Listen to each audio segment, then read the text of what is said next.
ti, creio em ti. No seu nome há poder, no seu nome há poder, e estás presente aqui.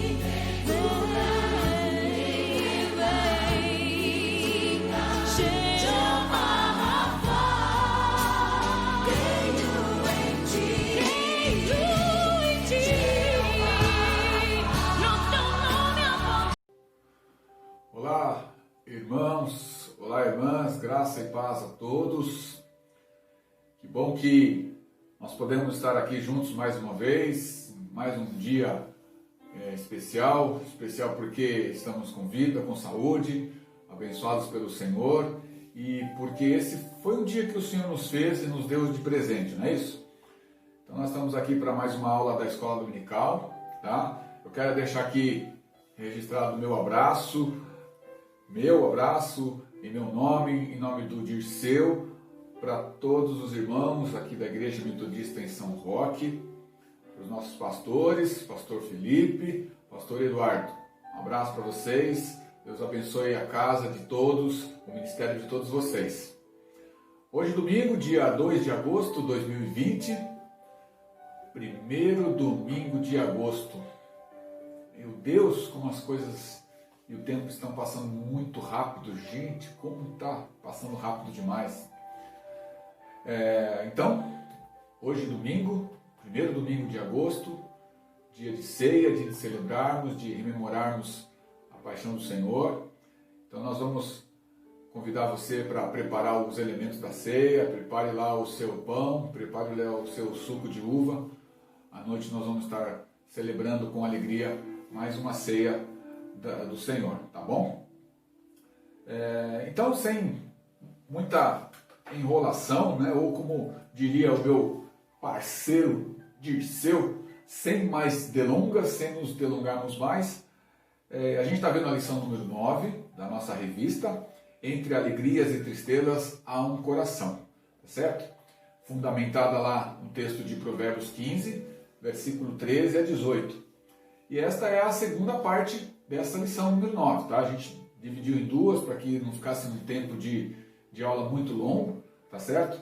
Para que a gente tivesse condição de fazer e ter um aproveitamento melhor da nossa aula, tá bom? Então, Provérbios 15, 13 a 18, a gente conversou semana passada, é um tipo de provérbio que nós denominamos de provérbio antitético, né? Você já sabe disso. E para que a gente não perca o fio da meada entre a primeira parte e a segunda parte, vamos fazer um resuminho, somente da aula passada? Vamos lá? Então, na aula passada, a gente viu fundamentalmente, nós estamos falando de que entre alegrias e tristezas há um coração, nós estamos falando de tratar da nossa saúde, certo? E a gente falou assim, então, que a nossa saúde como um todo, ela começa nas emoções, certo? Ela começa nas emoções e ela é processada pela nossa mente, né? Seja nosso consciente, nosso subconsciente, e ela é materializada no nosso corpo. É o corpo que reage a tudo aquilo que a mente processa e manda e envia para a gente, tá certo? Nós conversamos também um pouquinho semana passada a respeito do princípio bíblico da ação e da reação, ok? E a gente entendeu assim que, visto que ação e reação agem sobre as nossas vidas, né? Como nós temos respondido à ação ou à reação? Como nós temos respondido a Deus quando Ele fala conosco? Como nós temos respondido às circunstâncias que são nos apresentadas no dia a dia, quer sejam elas boas, quer sejam elas não boas, tá certo?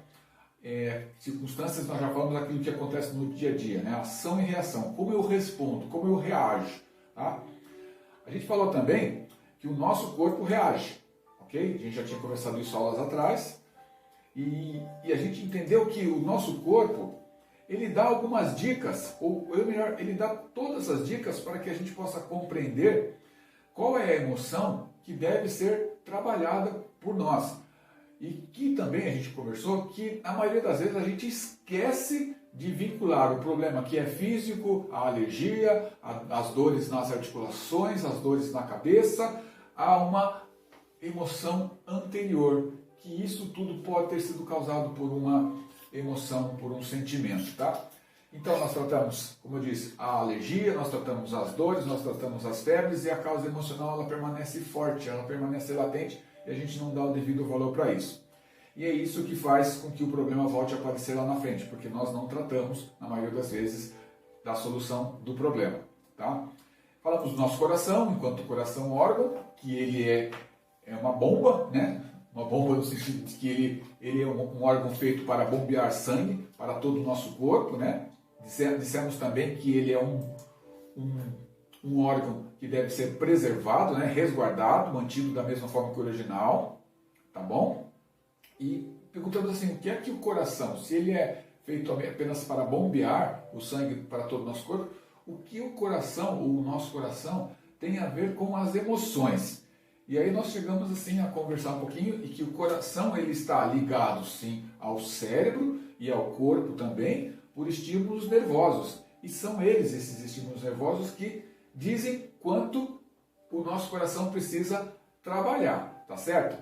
Conhecemos ou fomos apresentados a dois nervos muito importantes no nosso coração, que são os nervos simpático, né? Olha que nome bonito, simpático, que libera adrenalina, que pisa no acelerador, que fala que nós precisamos trabalhar, o coração precisa trabalhar mais.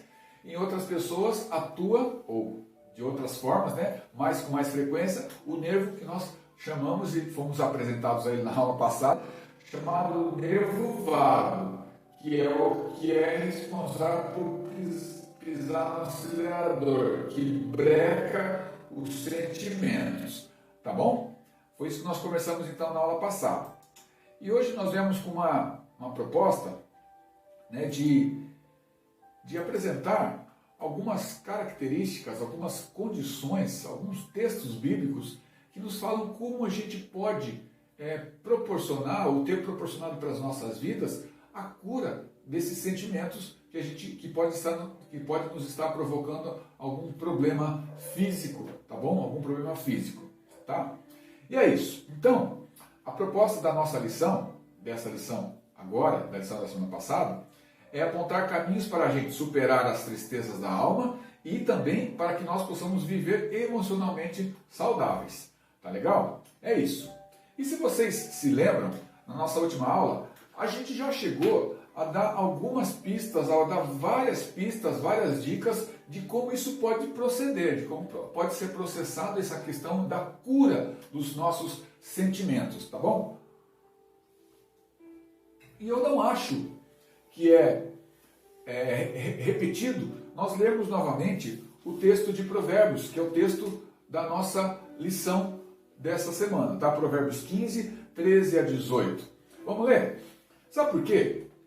Porque o texto de Provérbios, esse texto que a gente está lendo, que é a base da nossa lição, por si só, ele já é uma grande dica, uma baita de uma dica para a gente entender essa questão de cura dos sentimentos, cura das emoções.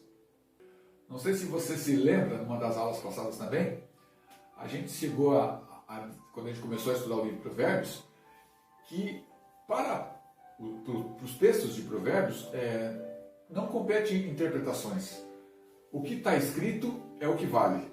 Tá? O que está escrito é o que está escrito. A mensagem que o autor quis passar é essa que está escrita aqui. Não compete ao livro de Provérbios interpretações. Tá certo?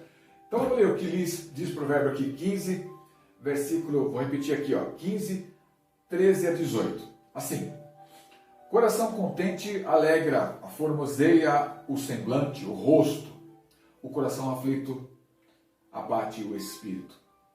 Coração inteligente procura o conhecimento. A boca dos insensatos se alimenta de idiotice e de estultícia. Para o pobre, para o aflito, todos os dias são maus, mas o coração contente tem eterno banquete, tem perpétuo banquete. Mas vale pouco com temor de Yahvé do que grandes tesouros com sofrimento, com sobressalto, com inquietações. Mas vale um prato de verdura com amor do que um boi cevado com ódio, com rancor. O homem colérico atiça a querela, o homem paciente acalma a briga, acalma a rixa. Aqui Provérbios 15, 13 a 18. Tá certo, meus queridos? Então é isso. A gente falou semana passada que as circunstâncias não podem fazer do nosso dia uma calamidade. Lembra? Semana passada estava um sol muito lindo. Esse fim de semana já está um pouco mais nublado. Sol, chuva, temperatura, as circunstâncias, elas não podem reger a nossa vida. O regente, o grande maestro da nossa vida tem que ser o Senhor Jesus. Amém? Coloque isso na sua mente, coloque isso no seu coração. Na nossa revista aqui, o autor, ele coloca assim: para viver bem, precisamos fazer boas escolhas.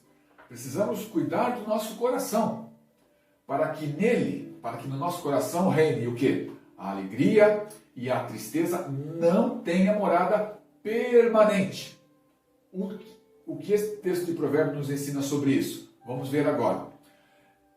Perceba que eu disse para que reine a alegria e a tristeza não tenha morada permanente. Por que não tenha morada permanente? Porque é fato que nós, mesmo nós cristãos, nós sofremos revés, sofremos perdas, sofremos decepções, sofremos desânimo, sofremos alguns sentimentos que não são bons. Mas eles não podem morar permanentemente no nosso coração, no nosso sentimento, fazer parte da nossa vida. Eles têm que entrar e passar de preferência o mais rápido possível. Amém, meus queridos? Então, assim, falamos que precisamos ser e fazer boas escolhas. É preciso também identificar o que tem roubado a nossa alegria. A psicologia, um ramo dos estudos, diz que o ser humano ele tem em si, desde o seu nascimento, algumas emoções que são básicas, que são fundamentais. E aí são medo, raiva, tristeza e alegria. Estas e algumas outras emoções, elas são desencadeadas através de estímulos e são meios de avaliar o ambiente que nos rodeia, de modo a que a gente possa, então, inteligentemente encontrar caminhos para nos adaptarmos a ele, para nos adaptarmos ao ambiente que nos rodeia. Ok? Então vamos lá. Vamos esmiuçar isso aqui. Nos rodeia. Segundo alguns estudos e conceitos da psicologia, é certo que cada um de nós, cada ser humano, ele carrega uma atmosfera ao redor de si, ok? E essa atmosfera, ela é produzida pelo jeito de ser de cada um de nós, muito particular, ok? É o nosso jeitão de ser. Como assim? É como eu influencio e como eu posso ser exemplo no meio onde eu estou inserido, onde eu vivo. Aí você perguntar, mas onde é o meio que eu vivo? Cada um sabe aí onde você vai, por onde você passa, o que você faz. Por exemplo, nós temos alguns meios que são comuns, eu e você. Você tem a sua casa. Na sua casa você é pai, você é marido, você é filho, você é irmão. De alguma forma você está inserido num ambiente familiar, ok? Então você tem seu papel dentro da sua família. O que nós temos em comum? Nós, Igreja Metodista de São Roque, frequentamos e fazemos comunhão, praticamos comunhão numa mesma igreja. Estamos debaixo de um mesmo pastoreio, dos nossos pastores, ok? Então temos isso como um ambiente em comum para cada um de nós. Então vamos lá. Nesse ambiente, a gente pode influenciar e pode dar exemplos. A gente pode influenciar positivamente, a gente pode influenciar negativamente, a gente pode dar bons exemplos, a gente pode não dar exemplos bons, dar exemplos ruins. De maneira nenhuma você deixa de ser um influenciador no meio que você está. De alguma forma você é um influenciador. Imagine que você tome a seguinte decisão: a partir de agora eu não quero tomar mais decisão na minha vida. Já tomou uma decisão. Pronto. Eu não quero fazer nada, eu quero ficar quieto aqui. Você está sendo exemplo para alguém que pode seguir você e não querer fazer nada, ficar quieto no cantinho, tá certo? Então a influência. Vamos lá. O poder da influência está sempre presente. Onde você estiver, você vai de alguma maneira influenciar o ambiente. Isso é certeza. Isso é ponto facultativo. Então, e portanto, se temos essa certeza de que nós influenciamos de alguma forma, por que não então influenciar positivamente. Por que não fazemos de modo positivo? Como fazer isso então de modo positivo? Vamos ver? Fomos chamados para sermos influenciadores, para influenciarmos. Do contrário, nós seríamos aquilo que Deus falou, Romanos 3,12. Leia depois Romanos 3,12. Crentes inúteis, que não servem para nada se a gente não for influenciador. E aí eu lembro do pastor Eduardo, um dos seus ensinamentos: você influencia ou você é influenciado? Você é termômetro ou você é termostato? O conceito de termômetro e termostato. Vamos lá. Qual a função de cada um deles? Termômetro. Ele é capaz de medir a temperatura do ambiente, entender se está quente ou se está frio e se adaptar para a necessidade do momento. Então, o termômetro, ele mede, ele até sabe se está quente ou se está frio, mas ele não pode fazer nada. Não altera nada, ele não influencia, ele é influenciado pelo ambiente. E o termostato? Já o termostato, ele mede a temperatura do ambiente e é capaz de controlar a situação, fazendo a temperatura baixar ou subir, descer, conforme a necessidade que o ambiente pede. Então, termômetro se adapta à situação, é influenciado. Termostato controla a situação, é influenciador. Você é crente termômetro ou você é crente termostato? Você pode ir a qualquer lugar e ser um influenciador, ou se você tem que não frequentar alguns lugares, porque senão você será influenciado e perderá a sua fé. Então, a gente entende assim que o que nós somos afeta todos ao nosso redor. E tudo que fazemos acaba servindo aos outros como bom ou como mau exemplo. A influência e o exemplo sempre demandam responsabilidade. Eu diria muita responsabilidade de cada um de nós que vive como servo de Deus. A nossa responsabilidade, eu acho que crente, cristão aí, perdoe quando uso a expressão crente, eu acho que crente tem que ser influenciador em todos os lugares que ele está. Vamos lá, imagina que você saiu do teu culto. Hoje faz tempo que a gente não sai de um culto, né? Aí, por um motivo, você saiu, pegou teu carro, foi para um supermercado comprar um lanche para você fazer com a tua família à noite. E lá você está no supermercado, na fila do supermercado, e distraidamente alguém entra na tua frente na fila que você está no mercado. Qual é a tua reação? Qual é o teu exemplo?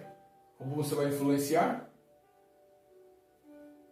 Mais 1 minuto, mais 2 minutos, não lhe custa nada, não precisa brigar. E outra coisa, se você se virar para a pessoa que está com você, e a pessoa que está com você se virar para você e falar, entrou na minha frente. Meu irmão, você já jogou a bênção no rio, você já jogou a bênção no lixo. Não seja assim, tá bom? Portanto, se a influência e o exemplo podem exercer poder, cada um de nós tem também a responsabilidade de zelar para que estejam sempre presentes em nossa vida o bom exemplo e a boa influência. Amém, queridos? E se são os estímulos do nosso coração que são desencadeados e fazem com que a gente, através deles, avalie o ambiente que nos rodeia, nós temos então à nossa volta situações e padrões de comportamento que ferem e que adoecem a alma. A nossa alma. Na medida em que nós invertemos os valores e princípios morais. E isso, conforme diz a nossa revista aqui, nos contraria, nos afeta, podendo nos fortalecer, ou podendo, dependendo de como a gente o receba, nos adoecer. A gente não pode evitar essas situações, mas é certo que a escolha que nós fizermos sobre como lidar com elas produzirá alegrias ou tristezas em nosso coração. Então o autor está dizendo aqui, se nossas opções estiverem pautadas na sabedoria, na palavra, no entendimento, na confiança, na fé, naquilo que nós atendemos e aprendemos com o Senhor, nós experimentaremos remédio para a cura, ou para curar os adoecimentos da nossa alma. Mas se contudo eles se pautarem na insensatez, a gente certamente caminhará em direção a experiências destrutivas e cheias de muita dor.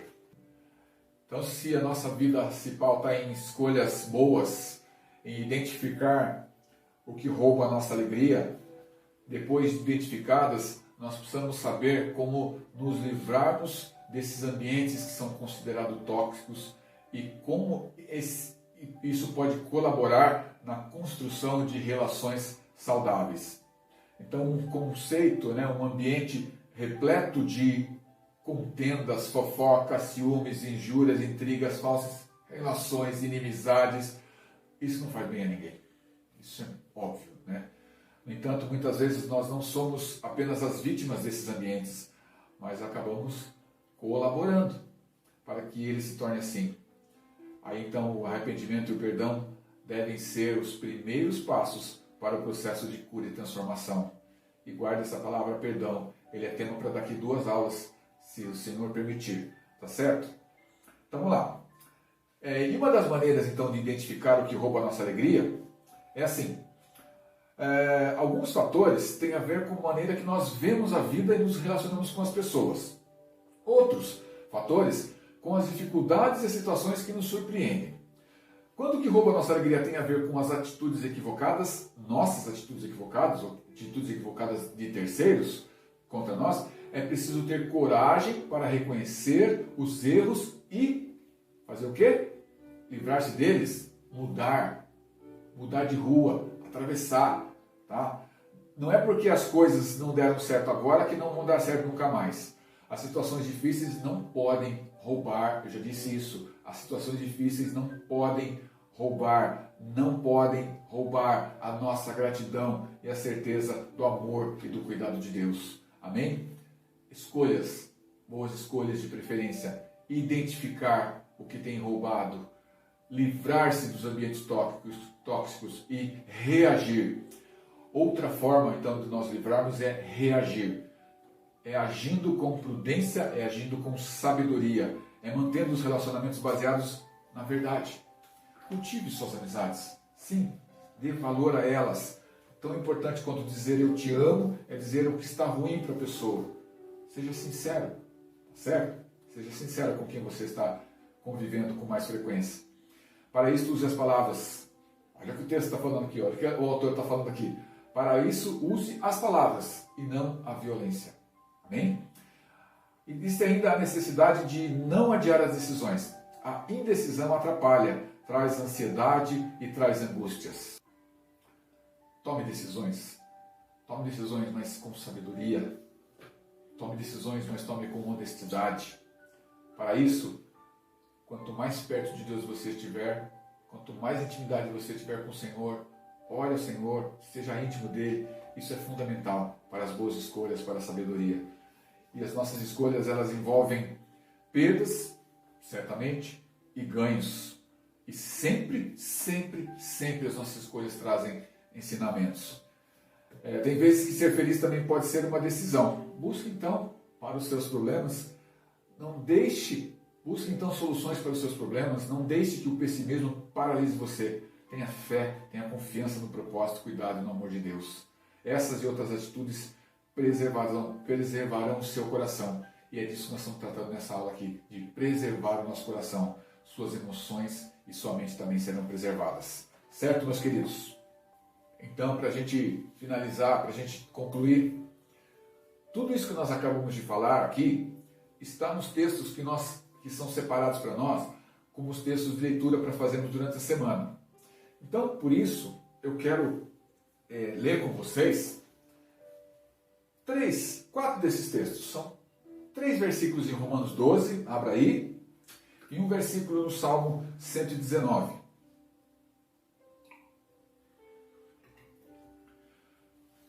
Romanos 12, vamos lá? Romanos 12, versículo 9, começando pelo versículo 9. Que o vosso amor seja um amor sem hipocrisia, sem falsidade, detestando o mal e apegados ao bem. Romanos 12, 9.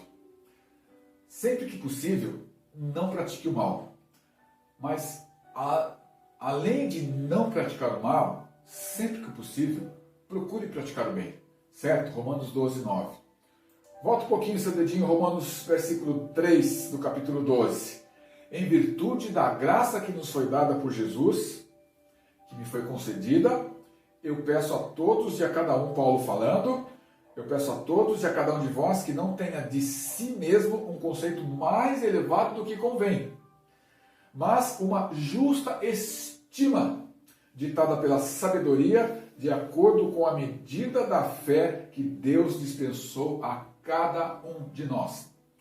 Paulo está querendo dizer assim, ó, conheça-se a si mesmo.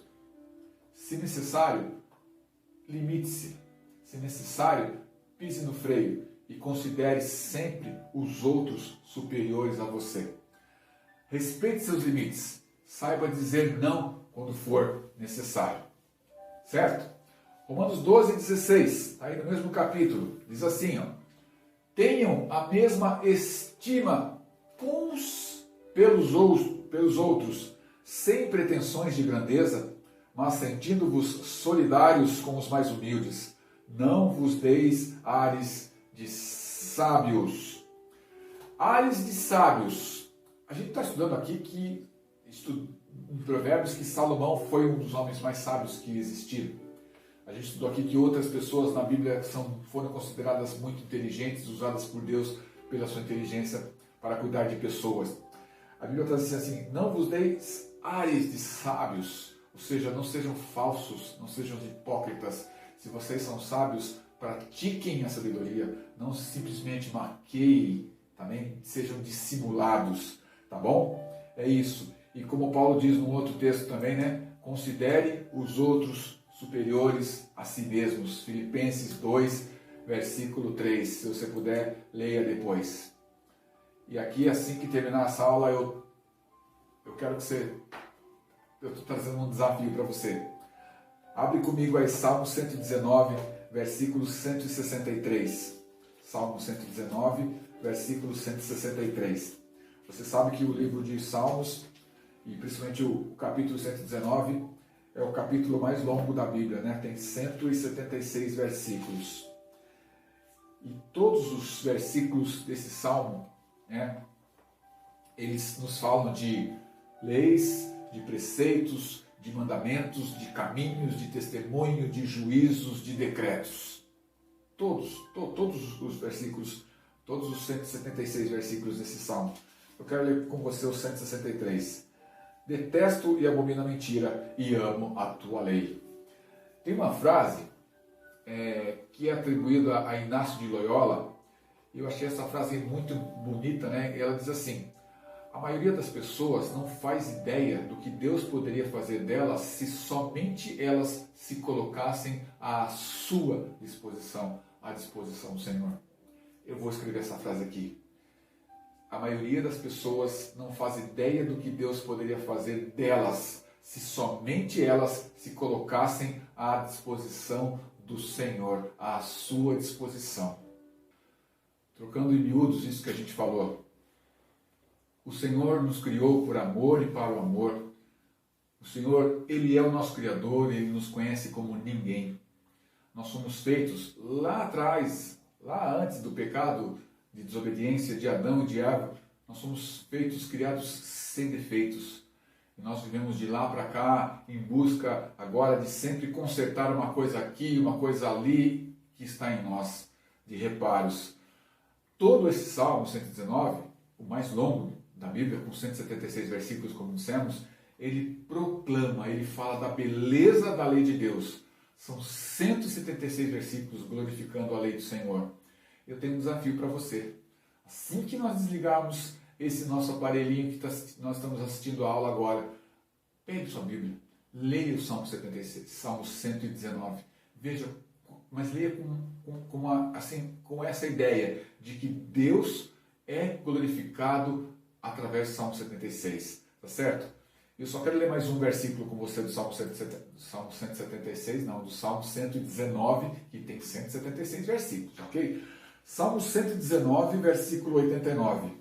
Senhor, tua palavra, e aqui nós falamos que a tua palavra é para sempre, ela está firmada no céu. Lei do Senhor é a sua palavra, é a palavra do Senhor para nós, tá bom? Não confunda lei, quando nós estamos falando de lei, os mandamentos antigos, a lei judaica, a lei mosaica. Não, quando falamos de lei do Senhor, é a palavra do Senhor que nós estamos nos referindo. Amém, meus queridos? Um coração abatido e adoecido por emoções negativas trará consequências de fragilidade e dor. Identificar as dores é um passo para alcançar a cura das emoções através da graça de Deus. Tomar a decisão de buscar a Deus e pedir ajuda às pessoas nos liberta das falsas aparências e possibilita encontrarmos soluções. 1. Identificar as dores. 2. Tomar a decisão de buscar a Deus. E 3. Pedir ajuda de pessoas nos liberta das falsas aparências e possibilita que encontramos soluções para as nossas dores. Deus certamente tem a cura para tudo que nos adoece. Está aqui na nossa revista. E pessoas para caminhar ao nosso lado diante das dificuldades da vida, Ele coloca também, se nós pedirmos, que acontece. Então, não desanime. Fica aqui mais uma frase. E aí, essa aqui, não conheço o autor. Você pode falar que é uma frase de efeito, é uma frase, mas eu achei muito rica também. E é por isso que eu coloco e deixo para vocês assim. Ela é de efeito sim, mas ela traz uma grande verdade. Você pode abrir a sua boca e reclamar, ou abrir a mente e aprender. O dia para você será o mesmo. Terá as mesmas 24 horas, mas o resultado certamente não será o mesmo. Certo? Amém? Vamos orar? Encerrando então? Que Deus traga a cura para as nossas emoções, para os nossos sentimentos. Louvado seja teu nome, Deus, porque Tu és o Deus de ontem, Tu és o Deus de hoje e Tu és o Deus eterno. Deus que cuida de todas as coisas para nós, Deus que nos sustenta, Deus que nos dá alegria, Deus que nos dá paz, Deus que tem dado, Senhor, provisão para a nossa vida, Senhor, Deus que tem nos dado livramentos, tantos são eles que nós nem sabemos quais eles são, alguns deles, Pai. Te louvamos por isso, Senhor, engrandecemos, exaltamos o Teu nome, te bendizemos por essa oportunidade rica de estar na Tua presença, te louvamos, Senhor, te agradecemos por esse tempo, Senhor, de poder estudar junto com os Teus filhos a Tua palavra, Senhor, que ela tenha um alcance, Senhor, inimaginável para nós, Senhor, que ela possa alcançar vidas, transformar vidas, mudar histórias, Senhor. Portanto, Senhor, Tu és o Deus que pode todas as coisas. É em Ti que nós confiamos, é no Senhor que nós depositamos a nossa confiança, Pai. A honra, a glória, a força, o poder, a majestade, a soberania, Senhor, pertencem a Ti. Jesus Cristo, nosso amigo, Espírito Santo Consolador, Espírito Santo que orienta, que nos aponta caminhos, seja nosso amigo, Senhor. Guarda a nossa vida, livra-nos, Senhor, nessa semana que vamos iniciar, de todo mal, Senhor. Abençoa, Senhor, as pessoas que vão ouvir essa palavra, Pai. Em nome de Jesus, Espírito Santo, acrescente, Senhor, aquilo que nós não pudermos dizer aqui, Senhor. Em nome de Jesus Cristo. Amém, amém e amém. Aleluia. Beijos para você. Boa semana. Até a próxima, sempre com a graça de Deus. Não desanima, não desanime. Receba a cura do Senhor para a sua vida em nome de Jesus. Beijo. Tchau.